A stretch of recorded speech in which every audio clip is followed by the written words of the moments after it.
আজকের ভিডিওতে দেখানো হবে যে সেফটি ট্যাঙ্ক কিভাবে বানাবেন।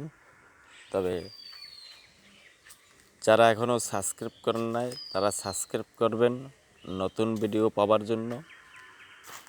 এবং আজকে যেভাবে দেখবেন ছবিতে ঠিক তেমনই আপনাদের কিন্তু কাজ করতে হবে, তাহলে আপনার কিন্তু পারফেক্ট হবে। প্রথম অবস্থায় আপনার দৈর্ঘ্য প্রস্থ মাপটা আপনার ঠিক রাখতে হবে এবং ডিপ ঠিক থাকতে হবে। তারপর আপনার ড্রেসিং করতে হবে, পলিথিন লাচতে হবে, তারপর কিন্তু আপনার সোলিং করতে হবে এবং ইটটা কিন্তু আপনার দিতে হবে, এইভাবে দিতে হবে। তারপরে কিন্তু আপনাদের আরও কাজ আছে, সেই কাজটা কিন্তু খুবই গুরুত্বপূর্ণ। সেফটি ট্যাঙ্কি করতে হলে আপনার নিচে কিন্তু আপনার ঢালাইটা কিন্তু একটু মজবুত দিতে হয়, একটু কড়া ভাগ দিতে হয়, তাহলে কিন্তু আপনার ভালো হবে। এবং এই যে আপনার নিচে যে পলিথিন, ওই পলিথিনটা কিন্তু নিচ থেকেই আপনার হবে।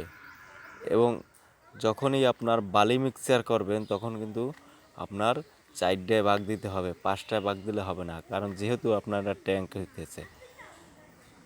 গাঁথনির সময় আপনার কিন্তু পলিথিন কিন্তু গাঁথনির থেকেই আপনার কিন্তু উঠাইতে হবে, তাহলে কিন্তু আপনার ড্যাম কোর্সের জন্য যাহলে আপনার গাঁথনির সাথে কোনো মাটি কালেকশন করতে পারবে না, তাহলে আপনার কিন্তু এটা ভালো হবে।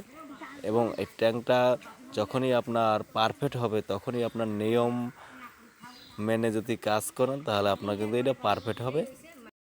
আপনার প্লাস্টার করতে হবে, গ্রেটিং মাজতে হবে, তাহলে কিন্তু আপনার পারফেক্ট হবে। আর ছাদের যে ঢালাই